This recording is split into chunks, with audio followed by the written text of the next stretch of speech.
हम सभी जानते हैं कि 28 फरवरी 2026 से यूएस, इजराइल और ईरान के बीच 8 अप्रैल तक युद्ध हुआ और 8 अप्रैल को सीज फायर जरूर हुआ, लेकिन तनाव की स्थिति अभी भी बरकरार है।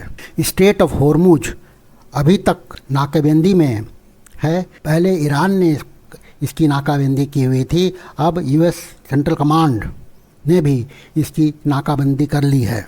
इसका परिणाम भारत की अर्थव्यवस्था के लिए बहुत ही गंभीर है। इसलिए इस वीडियो में हम लोग यह जानने का प्रयास करेंगे कि क्या पश्चिमी एशिया से कोई ऑल्टरनेटिव सी रूट भी है जिसके द्वारा भारत में क्रूड ऑयल तथा नेचुरल गैस की सप्लाई जारी रखी जा सकती है। अगर है तो क्या वो वायबल होगा? इस वीडियो में हम लोग इसी पर चर्चा करेंगे। भारत की तेल कंपनियां मई के प्रारंभ में प्रतिदिन 1000 करोड़ रुपए का घाटा उठा रही हैं। यह मात्र भौगोलिक संकट नहीं है, भारत के लिए यह ऊर्जा सुरक्षा की भी परीक्षा है। मुद्दे पर अच्छी समझ के लिए यह जरूरी है कि वीडियो को शुरू से लेकर आखिर तक देखें। आप सभी का मेरे चैनल पर स्वागत है। मैं मनीष कुमार हूं। सबसे पहले हम लोग जानते हैं कि स्ट्रेट ऑफ होर्मुज क्या है। स्ट्रेट ऑफ होर्मुज ओमान और ईरान के बीच एक सकरा जलमार्ग है। इसकी चौड़ाई 33 किलोमीटर है और इस संकरे जलमार्ग से विश्व का लगभग 20-21% कच्चा तेल प्रतिदिन गुजरता है। इस तरह से प्रतिदिन लगभग 17-18 बिलियन बैरल तेल 28 फरवरी के पहले तक गुजरता था। यह भारत के लिए भी महत्वपूर्ण है। यह क्यों महत्वपूर्ण है? इसका सबसे बड़ा कारण है कि भारत विश्व का सबसे बड़ा कच्चे तेल का आयातक देश है। भारत अपनी कुल ऊर्जा आवश्यकता का लगभग 88% आयात से पूरी करता है। भारत प्रतिदिन लगभग 55 लाख बैरल कच्चे तेल का खपत करता है और इसमें से भी भारत के कुल आयात का लगभग 30% हिस्सा खाड़ी के देशों से आता है जो होर्मुज से गुजरता है। हालांकि यह प्रतिशत अब कम हुआ है क्योंकि भारत ने रूस, अमेरिका और अफ्रीका जैसे अन्य देशों से भी आयात बढ़ाया है। फिर भी 30% का अर्थ है कि प्रतिदिन 15-16 लाख बैरल का जोखिम। भारत अब 40 देशों से कच्चे तेल का आयात किया करता है। यह आयात का विविधीकरण भारत की सोची समझी रणनीति है।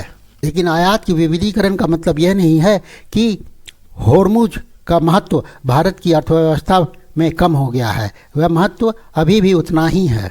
अब हम लोग वर्तमान की स्थिति को समझते हैं। क्या है ग्राउंड रियलिटी? अभी मई 2026 की वास्तविक स्थिति कुछ इस प्रकार है। होर्मुज से व्यापारिक जहाज़ों की आवाजाही युद्ध पूर्व स्तर से मात्र 5% रह गई है। दूसरा, American central command forces CENTCOM ने अब तक 58 से ज़्यादा जहाज़ों को वापस मोड़ा है। तीसरा, ईरान ने होर्मुज में वाणिज्यिक जहाज़ों पर अस्थायी नियंत्रण की घोषणा की है। चौथा, ब्रेंट क्रूड $111 प्रति बैरल पार कर चुका है और 22 देशों के गठबंधन ने होर्मुज की सुरक्षा के लिए संयुक्त वक्तव्य जारी किया है। यह मई 2026 की वर्तमान स्थिति है होर्मुज की। लेकिन यहाँ यह भी कहना होगा कि यह पहली बार नहीं हुआ है। इस तरह की स्थिति पहले भी आई है। 1980 के दशक में भी ईरान इराक युद्ध के दौरान यहाँ टैंकर वार हुआ था और उसी प्रकार से 1973 में अरब ऑयल एम्बार्गो ने पूरी दुनिया को हिला दिया था। 2026 का संकट इसलिए अधिक गंभीर है क्योंकि ईरान अब पहले से कहीं अधिक शक्तिशाली है और उसके पास नौसैनिक और मिसाइल की क्षमता भी विद्यमान है। अब हम लोग भारत में इसके तात्कालिक और दीर्घकालिक प्रभावों की बात करेंगे। दोस्तों, भारत में होर्मुज के बंद होने से 2 स्तरों पर प्रभाव पड़ा है, तात्कालिक और दीर्घकालिक, अर्थात शॉर्ट टर्म और लॉन्ग टर्म। जहाँ तक तात्कालिक प्रभाव का सवाल है तो कच्चे तेल की कीमतों में वृद्धि हुई है। $111 प्रति बैरल क्रूड ऑयल की कीमत हो गई है। इसका नतीजा यह हुआ है कि भारत में पेट्रोल और डीजल महंगा हुआ है। दिल्ली में इसकी कीमत 98 रुपये 67 पैसे प्रति लीटर हो गई है। डीजल भी इसी प्रकार से 91 रुपये 57 पैसे प्रति लीटर हो गई है। दूसरा, इसकी वजह से भारत में केमिकल फर्टिलाइजर और अमोनिया का संकट पैदा हो गया है। इससे कृषि उत्पादन पर विपरीत प्रभाव पड़ेगा। तीसरा, एलपीजी का भारत में अभाव की स्थिति पैदा हो गई है। भारत ने हालांकि घरेलू एलपीजी का उत्पादन 36% बढ़ाया है, फिर भी एलपीजी की समस्या भारत में पैदा हो गई है, खास करके कॉमर्शियल एलपीजी की अगर हम बात करें तो। जहाँ तक लॉन्ग टर्म या दीर्घकालिक प्रभाव का सवाल है तो वह इस प्रकार से है। करेंट अकाउंट डिफिसिट बढ़ गया है क्योंकि इंपोर्ट बिल लगातार बढ़ रहा है। इसका असर रुपए के अवमूल्यन पर हो रहा है। फिर इसका असर टोटल इन्फ्लेशन या समग्र मुद्रास्फीति की दर बढ़ रही है इसकी वजह से, और इसकी वजह से भारत को अपनी एनर्जी पॉलिसी, ऊर्जा नीति के ऊपर फिर से सोचने की ज़रूरत है। जो गंभीर चिंता का विषय है वह यह है कि भारत की जो स्ट्रेटेजिक पेट्रोलियम रिजर्व या रणनीतिक तेल भंडार है वह मात्र 9.5 दिनों की आवश्यकता को पूरी कर सकता है, जबकि इंटरनेशनल एनर्जी एजेंसी का मानक 90 दिनों का है। तो इस लिहाज से भारत की स्थिति गंभीर है। अब हम लोग इस वीडियो का जो मूल उद्देश्य है उस पर चर्चा करेंगे, और वह है अल्टरनेटिव शिपिंग रूट्स क्या है जिसके द्वारा वेस्टर्न एशिया से भारत में पेट्रोलियम और गैस की आपूर्ति जारी रखी जा सकती है। साथियों, यह एक्सप्लोर करना आवश्यक है कि क्या कोई अल्टरनेटिव रूट है जिसके माध्यम से भारत में ऑयल और गैस की सप्लाई वेस्ट एशिया से हो सकती है। यदि है तो क्या वह वायबल है। पहला अल्टरनेट रूट है सऊदी अरब में ईस्ट वेस्ट पाइपलाइन, जिसको कि पेट्रोलाइन भी कहा जाता है। यह सऊदी अरेबिया के पूर्वी प्रांत में यानबू बंदरगाह तक 1200 किलोमीटर चलती है। इसकी क्षमता करीब 5 मिलियन बैरल प्रतिदिन की है। यह होर्मुज को बाईपास करते हुए रेड सी के रास्ते तेल भेजने का रास्ता खोलती है। लेकिन यहाँ भी एक चुनौती है। रेड सी मार्ग पर बाब अल मंडेब स्ट्रेट में हूती के हमले का खतरा है। पहले भी यहाँ पर कॉमर्शियल शिप्स पर हूती के विद्रोहियों ने हमला किया है, इसलिए यह पूरी तरह से मार्ग सुरक्षित नहीं हो सकता है। दूसरा alternate route Abu Dhabi crude oil pipeline है। इसका निर्माण यूनाइटेड अरब एमिरेट्स ने किया है, जो अबू धाबी से फुजेरा बंदरगाह तक जाती है। फुजेरा होर्मुज के बाहर ओमान गल्फ में स्थित है। इसकी क्षमता 1.8 मिलियन बैरल प्रतिदिन है। यह भारत के लिए सबसे तत्काल और व्यावहारिक विकल्प है। तीसरा विकल्प है चाबहार पोर्ट और international north south transport corridor. यह भारत के लिए सर्वाधिक रणनीतिक विकल्प है। चाबहार पोर्ट ईरान में स्थित है या होर्मुज के बाहर ओमान गल्फ में है। भारत ने यहाँ दशकों से निवेश किया है। उसी प्रकार international north south transport corridor, जो भारत, ईरान, अजरबैजान और रसिया को जोड़ता है, होर्मुज को बाईपास करने का एक दीर्घकालिक समाधान बन सकता है। यह समुद्र और रेल मार्ग से जुड़ा है। लेकिन यहाँ पर प्रश्न यह उठता है कि क्या यह ऑप्शन प्रैक्टिकल है, क्योंकि अमेरिका ईरान के जो युद्ध की स्थिति अभी है उसमें चाबहार पोर्ट का उपयोग राजनीतिक रूप से अति संवेदनशील हो सकता है। यह भारत की स्ट्रेटेजिक ऑटोनॉमी की भी परीक्षा है। चौथा route Cape of good of Africa से जाता है। यह मार्ग अफ्रीका के दक्षिणी सिरे से होकर गुजरता है। होर्मुज और रेड सी को बाईपास करने का यह एकमात्र विकल्प है, लेकिन इसकी लागत बहुत ज़्यादा होगी। अतिरिक्त दूरी करीब 6000 से 8000 किलोमीटर बढ़ेगी। उसी प्रकार से अतिरिक्त समय भी 12 से 15 दिन तक लगेगा। इससे शिपिंग लागत में भारी वृद्धि होगी।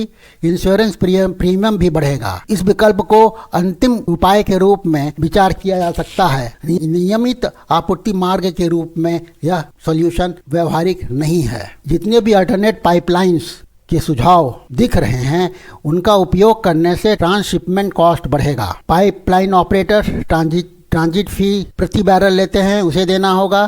तेल को टैंकर्स में लोड करने में खर्चा आएगा, वह भी क्रूड ऑयल के इंपोर्ट के कॉस्ट को बढ़ाएगा। एक अंतिम प्रस्तावित रूट जो कि अभी बनने की स्टेज में है वह है Bharat middle east India deep water pipeline. इसकी लागत करीब 40,000 करोड़ आ सकती है। यह सब सी गैस पाइपलाइन प्रोजेक्ट है जो कि ओमान को गुजरात के कोस्ट लाइन से कनेक्ट करेगा। यह 2000 किलोमीटर लंबा अंडर वाटर बाईपास होगा, लेकिन इसको अभी बनने में 5 से 7 वर्ष लगेंगे। इसलिए यह अभी की परिस्थिति में यह ऑप्शन नहीं हो सकता है। उसी प्रकार से यूनाइटेड अरब एमिरेट्स ने भी यूएई से वेस्ट ईस्ट एक पाइपलाइन बनाने का कार्य कर रही है, जिसका कार्य 50% पूरा हो गया है और वह 2027 से ऑपरेशनल हो सकता है। तो विकल्प तो मौजूद हैं, लेकिन क्या भारत इन विकल्पों के ऊपर कार्य करने के लिए तैयार है? भारत पूरी तरह से तैयार नहीं है। भारत के पास 3 स्थानों पर स्ट्रेटेजिक पेट्रोलियम रिजर्व है, पादुर, मंगलुरु और विशाखापट्टनम, जिसकी संयुक्त क्षमता 5.33 मिलियन मेट्रिक टन है और जो मात्र 9.5 दिनों की आवश्यकता को ही पूरी कर सकता है, जबकि इंटरनेशनल एनर्जी एजेंसी का अंतर्राष्ट्रीय मानक 90 दिनों का है। स्पष्ट है कि अभी गंभीर सुधार की आवश्यकता है।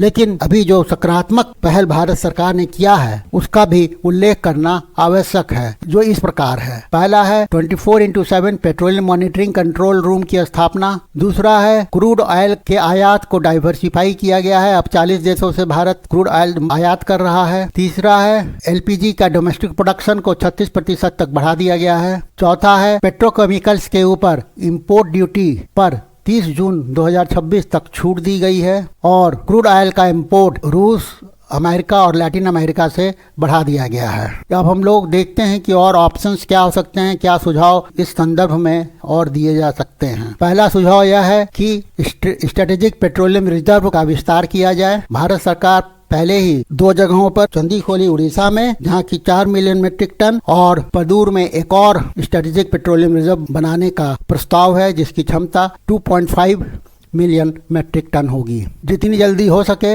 International north south transport corridor को ऑपरेशनलाइज किया जाना चाहिए, जिससे कि चाबहार से रूस तक मल्टी मॉडल कनेक्टिविटी सुनिश्चित हो सके और यह अगर होता है तो यह गेम चेंजर हो सकता है। तीसरा, रिन्यूएबल एनर्जी में इन्वेस्टमेंट को तीव्र गति से बढ़ाया जाना चाहिए। 2030 तक 500 गीगावाट की क्षमता का लक्ष्य ऊर्जा आत्मनिर्भरता की दिशा में एक ऐतिहासिक कदम होगा। चौथा, गल्फ देशों के साथ एनर्जी डिप्लोमेसी को मजबूत करने की आवश्यकता है और इस संदर्भ में भारत और यूनाइटेड अरब एमिरेट्स का I2U2 फ्रेमवर्क और भारत गल्फ कोऑपरेशन काउंसिल का फ्री ट्रेड एग्रीमेंट इसी दिशा में कदम माना जा सकता है। और पांचवा, भारतीय नौसेना को हिंद महासागर में नेट सिक्योरिटी प्रोवाइडर की भूमिका में स्थापित करना होगा। IORA, क्वाड और सागर नीति के अंतर्गत यह किया जाना चाहिए। इस प्रकार होर्मुज संकट यह स्मरण कराता है कि ऊर्जा सुरक्षा केवल एक आर्थिक मुद्दा नहीं है, यह एक रणनीतिक, कूटनीतिक और भौगोलिक मुद्दा भी है और इसके लिए ऑल्टरनेटिव सी रूट की तलाश स्वाभाविक है। और इसी के साथ मैं इस वीडियो को यहाँ समाप्त करता हूँ और यदि यह वीडियो आप लोगों को अच्छा लगा, हेल्पफुल लगा हो तो इसे लाइक कीजिए, अपने ग्रुप में ज़्यादा से ज़्यादा शेयर करिए और कमेंट अवश्य दीजिए। और उससे भी महत्वपूर्ण है, चैनल को सब्सक्राइब करिए ताकि इस तरह का एनालिसिस ऐसे विषयों पर आप लोगों को लगातार मिलती रहे। Thank you for watching. जय हिंद। मिलते हैं नेक्स्ट वीडियो में।